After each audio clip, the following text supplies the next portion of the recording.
Welcome to Tenor Tech, where I solve the problems you didn't even know you had. You start by confirming your Dell model and BIOS version so the right recovery image installs. This prevents driver mismatches. Back up all personal files to an external drive or cloud and verify backups are readable.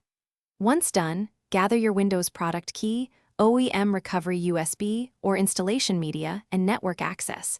Make sure you have Ethernet handy for reliable driver downloads. Shut down, plug in power, and boot into the boot menu to begin the format process now.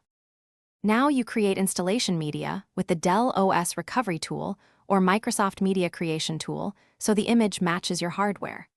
Once created, reboot and enter BIOS/UEFI. Change boot order to USB and temporarily disable Secure Boot only if the tool instructs you to. This avoids boot errors. Then start Windows setup. Delete existing system partitions to remove corruption, create a new partition for a clean file system, and install the OS.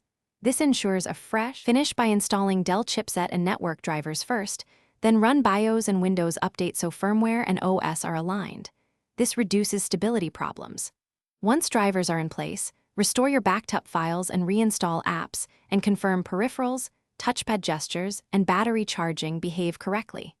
If the system won't boot or drivers fail, use the Dell Support Assist or boot from your recovery USB to run diagnostics. If necessary, recreate media and repeat a clean install, which often resolves persistent errors.